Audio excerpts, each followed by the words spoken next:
हमारे पूरे स्टाफ को ऐसे देख के सम्मानित किया है।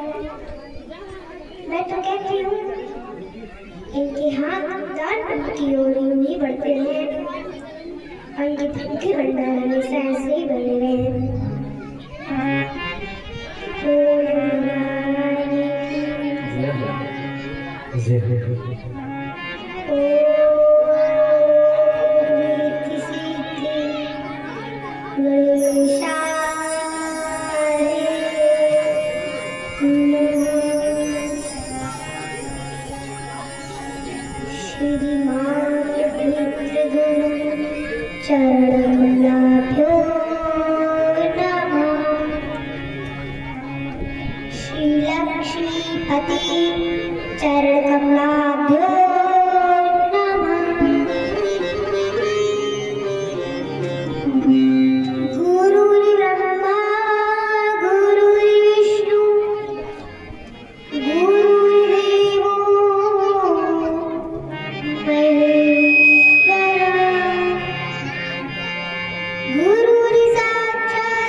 पिता श्री राम, इन दोनों के चरणों में मेरा कोटि कोटि प्रणाम। बोलिए राधा रानी सरकार की। अभी आप भगवान की हुई अमृतमयी कथाओं को श्रवण कर रहे थे। आगे की कथा में प्रवेश होने से पहले हम अपनी अपनी वाणी को पवित्र करेंगे। पकड़ी लो हाथ बनवारी, नहीं तो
डूब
हमारे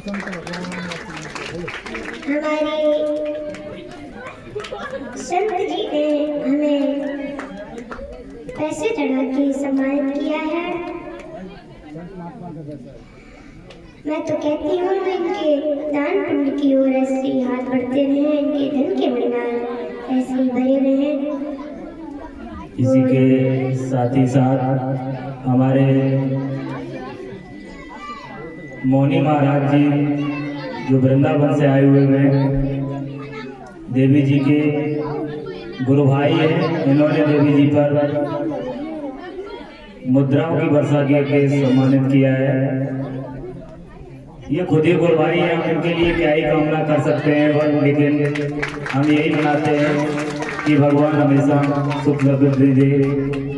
इसके पहले हमारे साइकिल वाले महाराज ने यहाँ पे आके देवी जी का सम्मान किया था। गुरु माता साहेब सभी को 50-50 मुद्राएं देके पुष्पों का हार डाल के देवी जी का सम्मान किया था। भगवान से कामना करता हूँ इनके हाथ यूं ही दर्द की तरफ बढ़ते रहे। बोलिए वृंदावन बिहारी लाल की। साइकिल चलती रहे, हिमालय चढ़ती रहे। अब तो मोटरसाइकिल ले ली, अगर चल रही साइकिल ही चल रही, मोटरसाइकिल आसना दीदी ने हमारी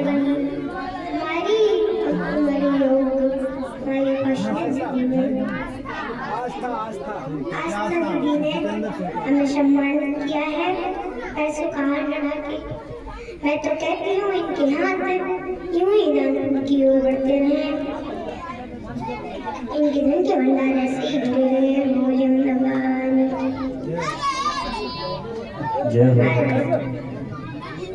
सती सावित्री सुइया के पग चरणों का अनुसरण करने वाली हमारी माताएं एवं बहनें, हमें प्यार देने योग्य हमारे बुजुर्ग व हमारे साथ खेलने योग्य हमारे नन्हे मुन्ने भाई बहन, इस पांडाल में सभी महान व्यक्तियां समान हैं।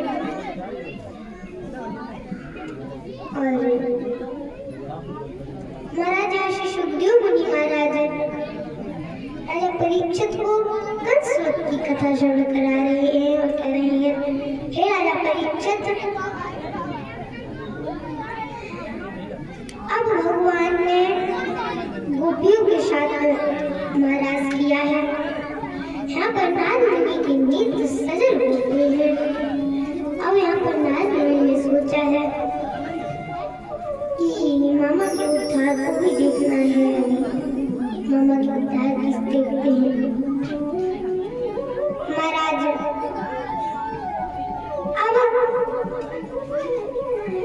अब श्री सुखदेव मुनि कहते हैं, राजा परीक्षित, नारद मुनि नारायण नारायण की ध्वनि लगाते हुए पहुंचते हैं मथुरा में। कंस के पास जाते हैं। महाराज कंस ने नारद मुनि को बड़े ऊंचे से सिंहासन पर बिठाया है, क्योंकि वो किसी और को तो सर्वश्रेष्ठ मानता नहीं था। जब जब नारद मुनि आते थे तो सोचता था ये हमारे फायदे की ही बात करते हैं। महाराज नारद मुनि को इसने बड़े ऊंचे सिंहासन पर बिठाया। अब महाराज नारद मुनि ने कहा कि क्यों सामने दादाजी थोड़ी सी कथा को श्रवण करें, थोड़ी देर विस्तार शांति बनाए रखें और कथा को विस्तार से सुने। महाराज श्री सुखदेव मुनि कहते हैं, राजा परीक्षित, अब ये नारद मुनि कहते हैं, कल क्यों मामा के बारे कल कृष्ण और बलराम का वध कब करोगे? महाराज ये बोला कि अरे नारद मुनि,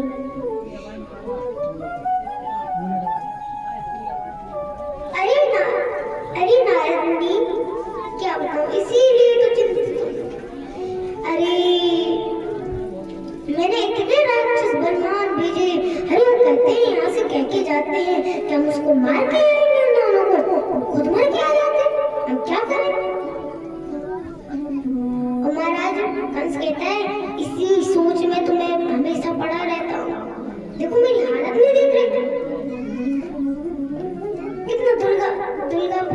गया।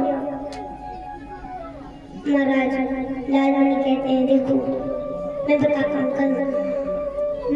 हूँ बलराम और कृष्ण को मारने की योजना जो तुम्हें भोले बाबा ने धनुष दिया है उसका एक मेला रचो और कृष्ण और बलराम को उसी मेले में बुलाओ और जब वो लोग मेला देखने में व्यस्त हो जाए तो उनको चुपके से मार दो। महाराज कंस बोले हाँ ये बात सही है, ये सही कहा महाराज लाल मुनि आपने। महाराज अब ये कंस वहां से लाल मुनि हटते हैं और महाराज भगवान के पास पहुंचते हैं कि प्रभु मामा के उद्धार का क्या हुआ? महाराज भगवान कहते हैं कि देखिए मुनिवर मैं किसी का उद्धार नहीं करता, मैं किसी को मारता नहीं, वो तो अपने कर्म अनुसार मरता है, वो अपने ही आप मरता है। भगवान कहते हैं हाँ एक बात है कि उसके जैसे कर्म होते हैं वो वैसे ही मरता है। महाराज भगवान ने कहा अच्छा नारद मुनि ये बताइए आप वहाँ क्या करके आए हो?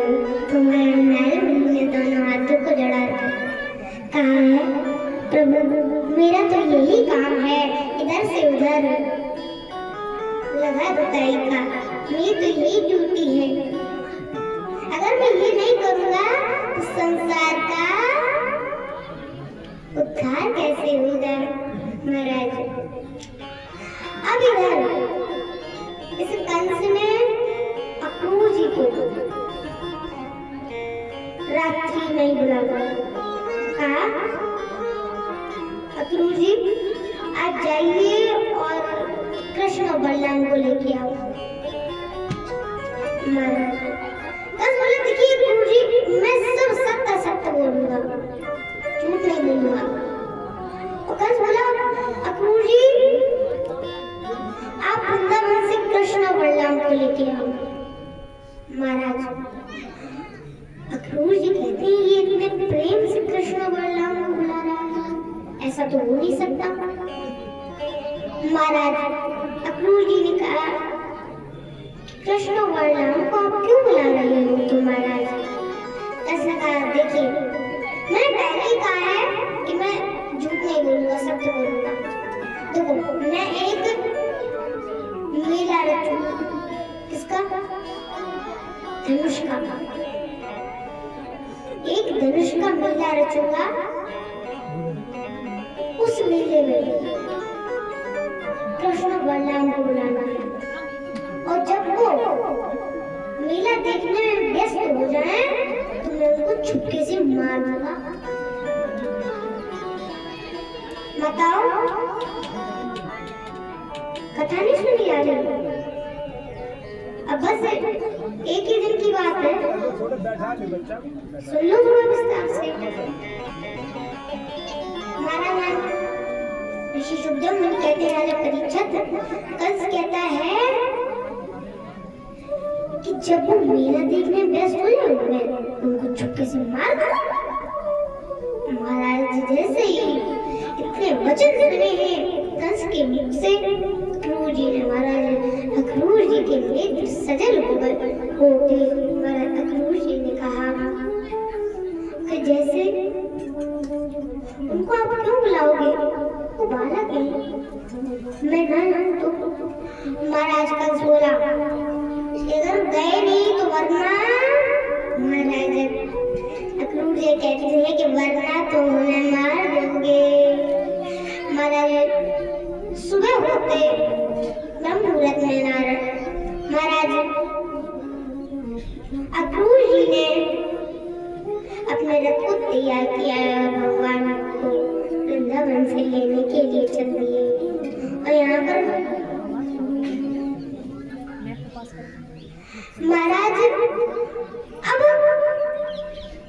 जैसे ही वृंदावन में प्रस्थान किया है महाराज भगवान गैया चरा के लौटते ही आ रहे थे। महाराज भगवान ने अक्रूर जी को प्रणाम किया है महाराज अक्रूर जी कहते हैं, भगवान कहते हैं, क्या हुआ काका, मुझे मामा ने बुलाया है ना? अक्रूर जी कहते हैं, हाँ मामा ने बुलाया है। महाराज भगवान ने कहा, काका ये बात पूरे ब्रज में मत होने देना, पूरे ब्रज में न होने पाई ये बात, क्योंकि काका ये सारे ब्रजवासी मेरा ही आधार है, मैं इनके जीवन का आधार हूँ। अगर इनको ये पता चल गया कि मेरा कृष्ण चला जाएगा तो काका ये रोते रोते मर जाएंगे। महाराज अक्रूर जी कहते हैं, मैं नहीं किसी को पता चलने दूंगा। महाराज अब अक्रूर जी नंद भवन में प्रवेश करते हैं। अब यहाँ पर महाराज बैठे ही होते हैं तो महाराज नंद बाबा ने कहा कि अरे कैसा आना हुआ अक्रूर जी? तो अक्रूर जी ने कहा कि मैं कृष्ण और बलराम को लेने आया हूँ। महाराज मेरी मैया, मेरी माता यशोदा भोजन खा रही थी, भोग लगा रही थी। महाराज निवाला मैं देने ही वाली थी कि महाराज जैसे ही सुना है कि मैं कृष्ण और बलराम को लेने आया हूँ, महाराज मैया के मुख से वो निवाला गिर गया, मैया के हाथ से वो निवाला गिर गया। महाराज मैया दौड़ी दौड़ी आई है और कृष्ण और बलराम को अपने आंचल में धर के कहा है कि मैं अपने लाला को कहूँ ना जान लूंगी। महाराज अब भगवान जिद करने लगे मैया में, तो मामा को मेला देखने जाऊंगा। महाराज मैया के बिना लाला तो कहीं न जाएगा। नंद बाबा कहते हैं, अरे यशोदा माला कहीं बड़ी हो गई है, अब तो कहीं जाएंगे ही ना, कब तक तुम उन्हें घर में ही रखोगी? जाने दो, मैं इनको मेला दिखा लाऊंगा और फिर वापस लौट आ जाऊंगी। महाराज रात्रि होती है, आश्रम सो जाते हैं, लेकिन मेरी माता यशोदा खम्भ से सर लगा के बैठी है, खम्भ से सर लगा के बैठी है। भगवान उठते हैं, देखते हैं पलक पे मैया नहीं है। भगवान नवाज लगाते हैं, मैया, हरिओम मैया। महाराज जब देखते तो मैया खम्भ से सर लगाए हुए बैठी है, बहुत रो रही है। जैसे ही भगवान ने मैया का घूंघट ऊपर किया है, महाराज मैया का मुख भीगा हुआ है, आंसुओं से मुख भीगा हुआ है। महाराज भगवान कहते मैया तो काहे को पागल हो जावे, मैं कल जाऊंगा, परसों मामा को मेला देखूंगा और फिर लौट आऊंगा, काहे को पागल है राजा भी जाएगी ये तो। महाराज मैया कहती है, लाला तेरे बिछड़न का दुख मुझसे सहा नहीं जा रहा है। मार मैया फूट फूट कर रो रही है। अब महाराज सुबह होती है, अब भगवान जैसे ही सुबह होते ब्रह्म मुहूर्त में होते, अब महाराज इधर रात्रि में ही सारे ब्रजवासी, जब ब्रजवासियों को पता चला है, सारे ब्रजवासी नंद भवन के मुख्य द्वार पर लाइन लगा के खड़े हैं। और जैसे ही ब्रह्म मुहूर्त में नंद भवन का मुख्य द्वार खुलता है, सारे ब्रजवासी लाइन लगा के खड़े हैं। महाराज नंद बाबा कहते हैं, अरे तुम लोग काहे को खड़े हो? तुम्हारे सारे ब्रजवासियों ने कहा लाला जाए।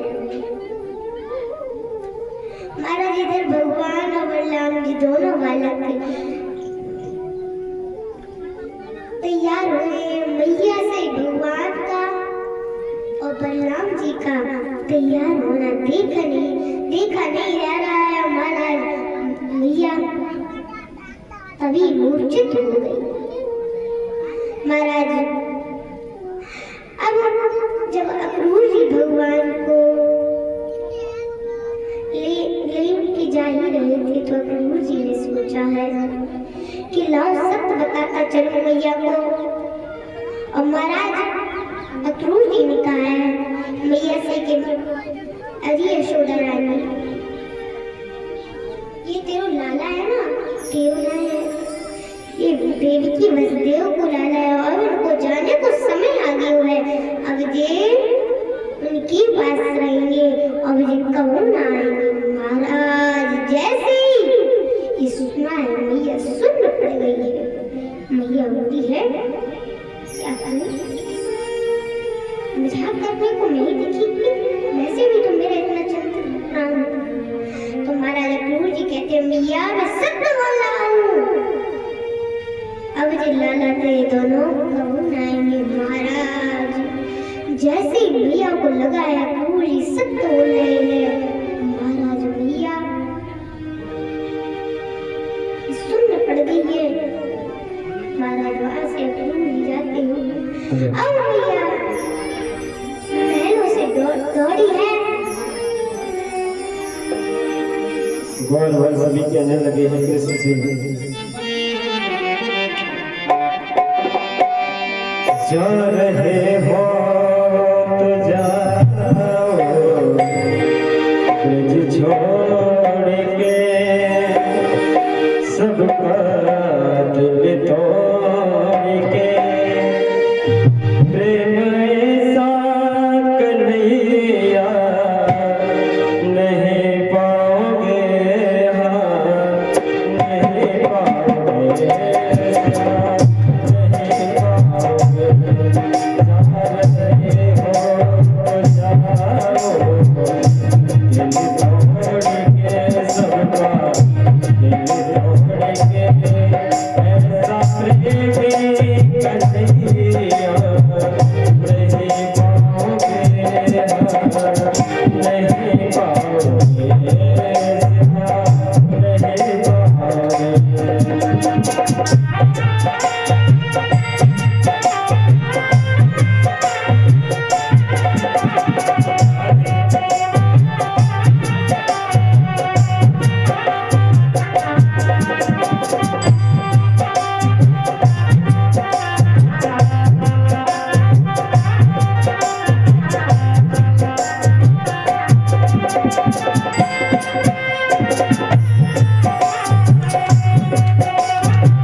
अब जैसे युद्ध आगे को बढ़ा है, मैया यशोदा रथ के पीछे दौड़ी है और बोल रही है, तनिक रथ को रोको, तनिक रथ को रोको, अरे रोको तो सही, तनिक लाल लड़ाऊंगी। महाराज दोनों लाला रथ से कूदे हैं और महाराज कहते भैया तू ना बाबी नहीं मैं आज जा रहा हूँ, कल मामा को मेरे देखूंगा और सो लौटूंगा, काहे को बाबी हो जावे। महाराज भैया कहते झिलना तेरी विछड़न को लला दुख सब न छाते अच्छा की गोदी से चले लला कावे कुछ सकत माच है तेरे बिछड़न को मुझे दुख सह नहीं जा रहा है, तेरे बिछड़न का दुख मुझसे सहा नहीं जा रहा है। हमारे भगवान की दुनिया मैया कहती है लाला मैंने मुझको अभी पता चली कि तुम मेरे लाला ना है,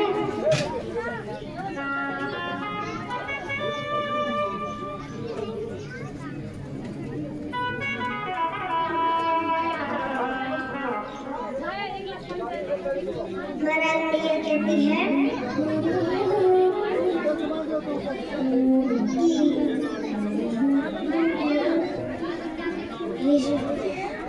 महाराजा शिशुदेव मुनि कहते हैं राजा परीक्षित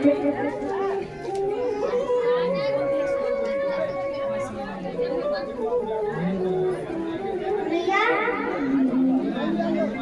कर लो बात पे, तुम बाद में क्या लेना था? बाद में क्या लेंगे ना कथा? थोड़ी शांति बनाए रखो। थोड़ी शांति नहीं बनाए रखी जाती आपसे। ऐसा क्या हो गया जो इतनी हलचल मची है? हाँ तो मिल जाए, समय कोई टेंशन नहीं।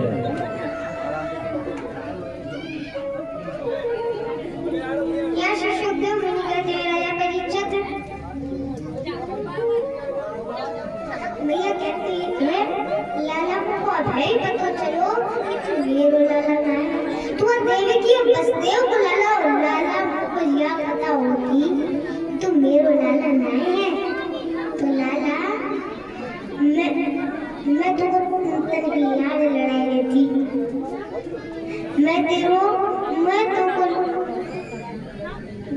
तुमको तेरे लाड लड़ाई लेती, लेकिन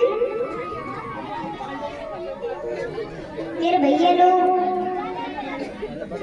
थोड़ी विस्तार से सुने कथा।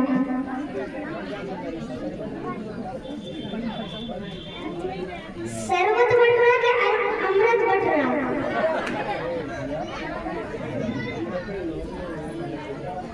सर्वत घर दरवाज में रखा होगा बना के पी लेना। यहाँ पर ये अमृत रूपी कथा है, इसको पहले पान करो।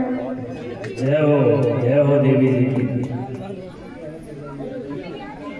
महाराजा शिशुदेव मुनि कहते हैं राजा परीक्षित अब यहाँ पर भैया कहती है लाला मैं अगर ये जानती तो मेरे लाला नहीं है,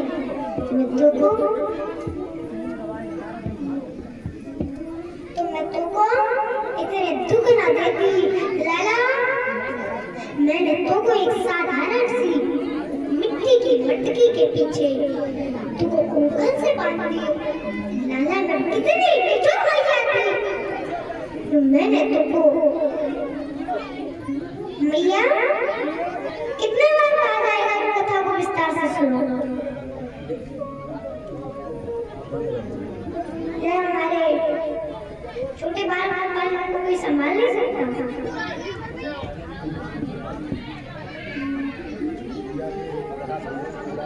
महाराज शिशुदेव मुनि कहते हैं राजा परीक्षित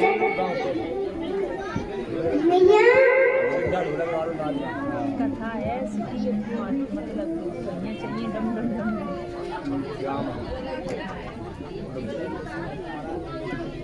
बोलो बेटा रुक जाओ दुपट जाना पहले शरबत पी लो, पहले शरबत पी लो, अमृत ना पियो भैया। पहले तो शरबत पी लो, अमृत ना पियो। जग में जितो रहियो जल्दी जल्दी उलीच ले। अब थोड़ी देर के लिए कथा तो विराम में जुगराम नहीं हो सकता। जल्दी जल्दी दे दे सब दोबारा करते दोबारा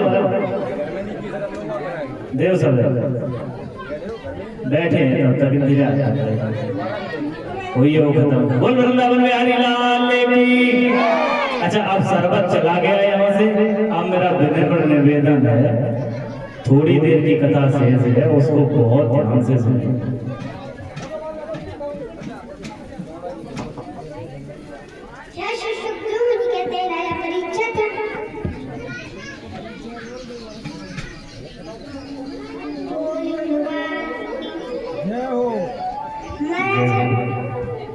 शिशुदेव मुनि कहते हैं राजा परीक्षित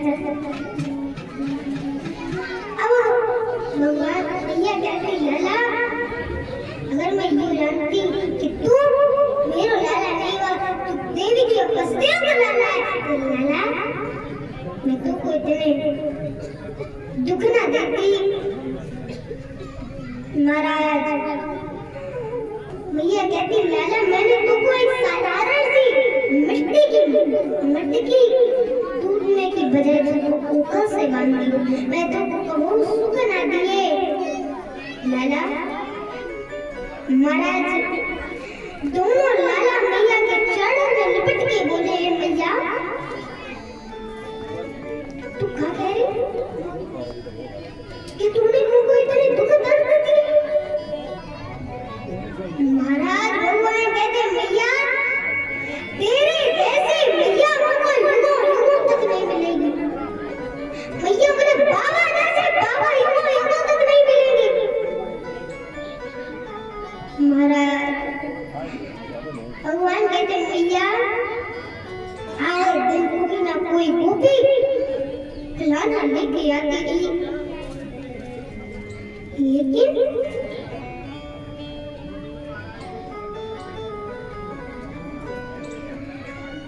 मैया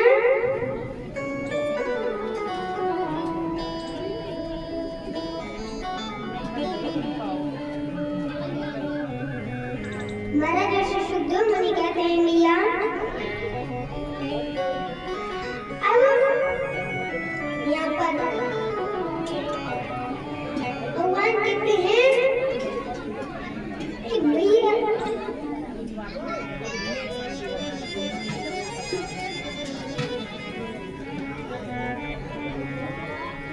हमारी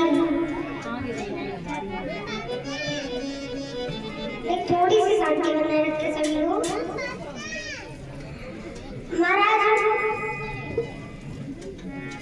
यहाँ सुखदेव मुनि कहते हैं, राजा परीक्षित लाला बोलो है, मैया मैं कितने भी बात धरती पे अपना तो होता रहूं, लेकिन तेरे सिर को तेरे भाषण प्रेम को मैं कभी चुका नहीं।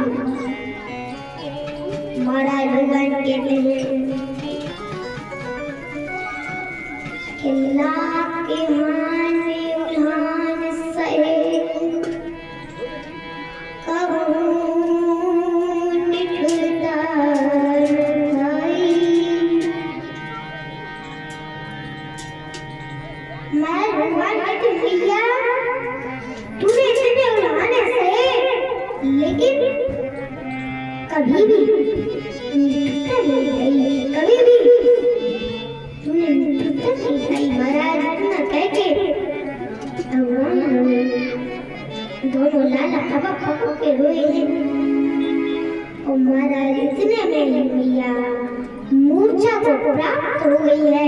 भगवान तुरंत पर चढ़े और ठोट से अधूरी से बोले, काका आगे बढ़ो।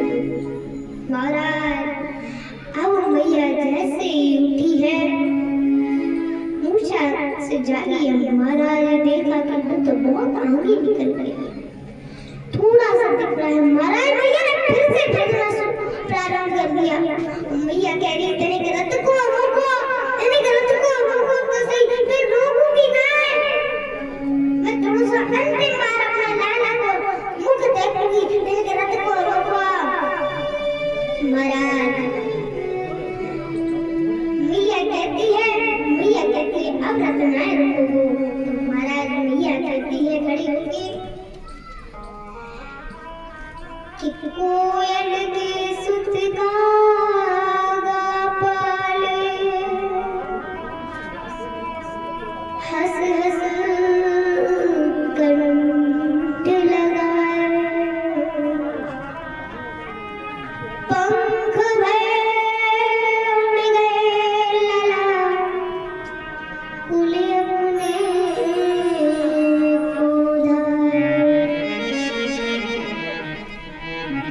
महाराज मैया उठ कर रो रही है। महाराज जैसे ही भगवान की कानों में ये आवाज पड़ी है, भगवान कहते हैं कि भैया मैया के रोने की आवाज मेरे कानों में पड़ रही है। मैया मैं उतरो जा रहा है मामा को दार, अब मैया मैं रस से कूदो जा रहा हूँ, जो से मैया को रुदन सुनो ना जा रहा हूँ। महाराज बलराम जी मैया को बलराम जी भगवान को अपने आंचल से लगा रहे हैं और कहते हैं, लाला जिस मैया ने तुमको अपनी प्रेम की डोरी में बांध दिया, वो मैया जो तू सबको अपनी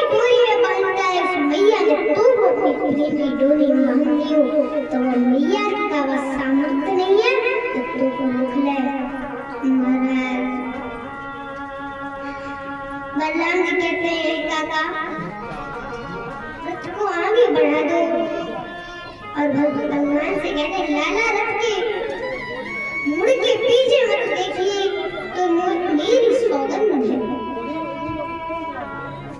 महाराज अब भगवान और बलराम जी मथुरा में पहुंचते हैं। मथुरा में पहुंचने के बाद उनको एक धोबी दिखा है, कंस का धोबी दिखा है। महाराज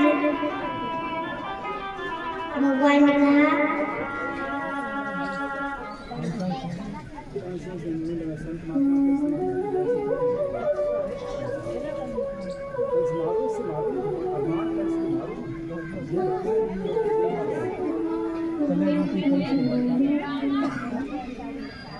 महाराज भगवान कहते हैं अरे भैया थोड़ी सी मुझे इनमें से ये वस्त्र दे दो। महाराज कहता है नहीं ये महाराज के कौन हो तुम? महाराज वो भगवान से बुरा भला कहने लगा। महाराज भगवान ने एक तमाचे में उसको स्वधाम दे दिया। महाराज वो धोबी था वो धोबी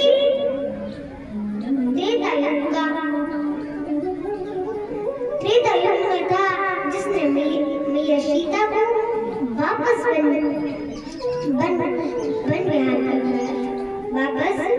वन करवाया वनवास करवाया था। महाराज अब भगवान आगे बढ़े तो उनको एक उपजा मिली जो बहुत चंदन लिखी जा रही है। महाराज भगवान कहते हैं हे सुंदरी मुझे भी एक चंदन लगा दो। महाराज पूजा कहती है कि मैं इतनी सुंदर हूँ ये हमसे सुंदरी कह रही है ये हमारा उपास बना रही है ये हमारा उपास बना रही है। महाराज मेरा ये उपास कर रहे महाराज माता कहती है कि मैं इतनी मशहूर हूँ आप मेरा उपास कर रहे हैं। तो भगवान ने उसे पूजा के तोड़ू से हाथ लगाया है पैर पे पैर रखा है और 3 झटकों में उस उपजा को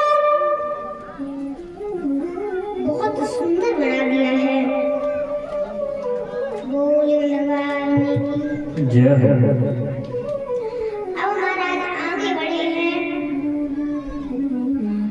कंस के 2 पहलवान मिले हैं उनको भगवान ने निपटाया है। फिर आगे बढ़े हैं तो एक हाथी मिला है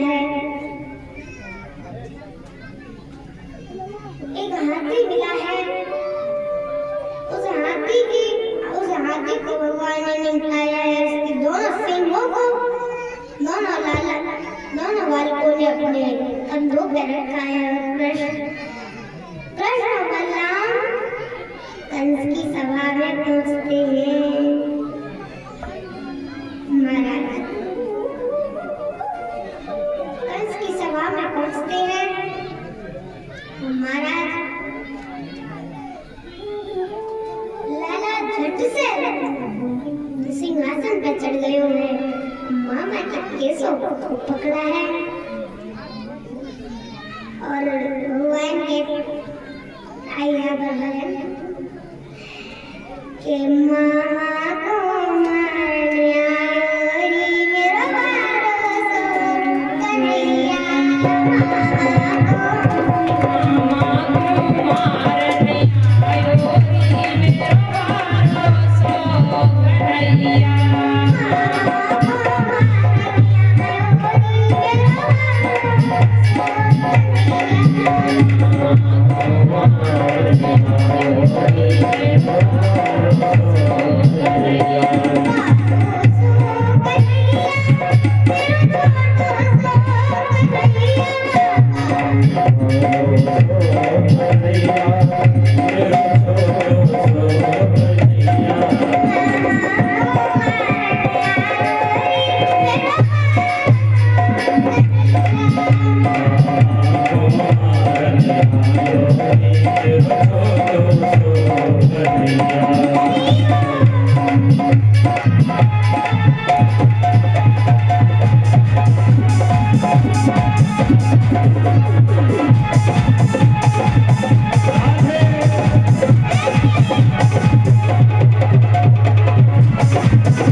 Thank you.